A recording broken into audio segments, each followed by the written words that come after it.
self-described layer zero blockchain Horizen is shedding its privacy coin moniker following global regulatory scrutiny. Joining us now to discuss is the co-founder and CEO of Horizen, Rob Viglione. Welcome to the show, Rob. Thank you. Pleasure to be here. Pleasure to have you here. Now, Horizen wrote in part on Twitter last week that Zen will no longer be considered a privacy coin after the deprecation of the main chain shielded pools. We are actively working with our exchange partners to keep Zen accessible for our global users. Tell us more about this move.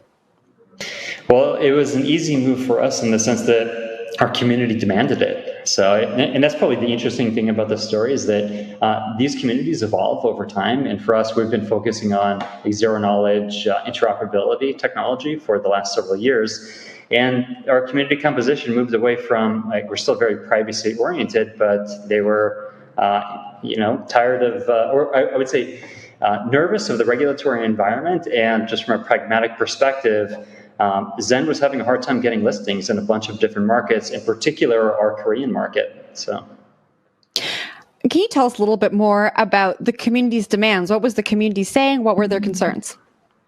Yeah, so the demand was to remove privacy from the layer zero. The reality was our architecture has evolved over the years so that we're basically an interoperability protocol with like a network of blockchains connected with snarks. And having a privacy, coin anonymity at the L0 level just didn't make sense from a technical perspective.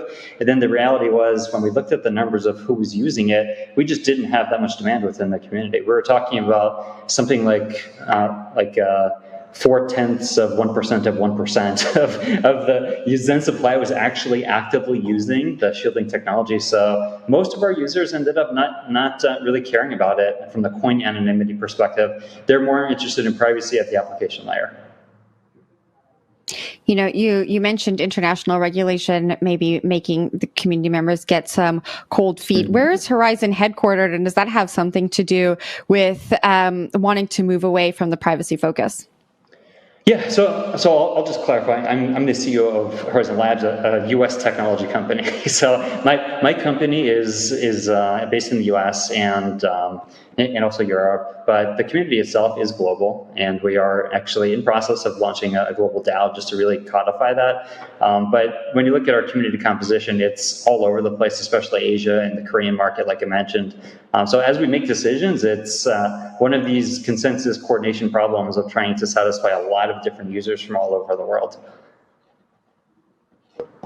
Now, you mentioned, using zero-knowledge proofs, looking at different technologies for kind of preserving some of the privacy. What kind of tech are you looking at moving forward that will benefit the community and address some of these concerns that they've outlined?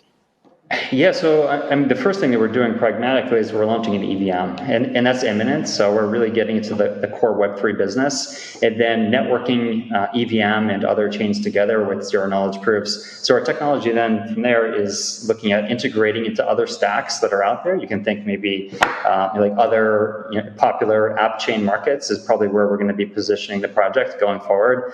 So when you think about it from the strategic angle of what are we trying to do, it's not to replicate projects that already work really well, say like a Zcash at the privacy coin level, or like Ethereum at the application level. Our value proposition is networking chains together using zero knowledge so that we could have massive horizontal scale. Crypto exchange Huobi delisted several privacy coins back in September. Zen was included in that. Was this decision maybe made in part due to that and to prevent the coin from being delisted from other major exchanges? Okay, it sure looks that way on the surface, but I will say though, the Zen IP, the Zen improvement proposal was written and socialized and voted on months in advance of that. So we're really in the execution mode of it. It just happened to coincide. Maybe we had such great foresight or dumb luck, but we'd already had that approved through the community beforehand. What do you think the future for privacy coins looks like? Oh, that's a really good one. I think they're necessary, and I'm a big believer in privacy. I think if we're going to transition like a non-trivial amount of economic activity on chain, you need privacy. You need privacy across any kind of application domain. You need privacy probably for for value, and that's the privacy coin value proposition. I think these days, given regulatory uncertainty, a lot of people are nervous about where things are going, especially those that are in the U.S. and exchanges that want to, have U.S. customers. But I think it's going to be temporary, and that's just my crystal ball guess. Is I think years from now, if we look at this industry, privacy is going to be absolutely critical. Especially just look at demographics of who's adopting cryptocurrency. When you look at demographics sub 60 years old, crypto's here to stay. This is not really a question. And when you think that crypto's here to stay and it's going to be everywhere, you're going to need privacy. So I think privacy coins have an amazing future. I just think that it might be a bumpy road in the near term. You said you're headquartered in the U.S. We've been talking about regulation for this entire show. What's your outlook for crypto regulation in the U.S. compared with other parts of the world?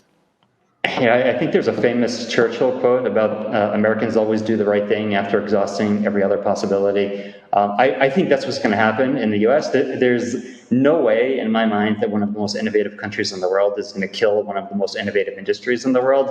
I think this is a temporary thing. I think it's idiosyncratic to maybe some personalities involved, and I think it is going to take some legislative clarity, but I think that will come, because when the U.S. looks at the strategic opportunity here for this industry and what it's going to do, I think whether it's leaders in the country realizing that they need crypto within the U.S. or whether it's just users demanding it, it's going to happen one way or another. I do view it as inevitable, and again, I do think that we have a bit of a bumpy road in the near term, but I think that's going to pass. All right. And lastly, with Zen becoming more of a general digital asset, what's the use case you see moving forward?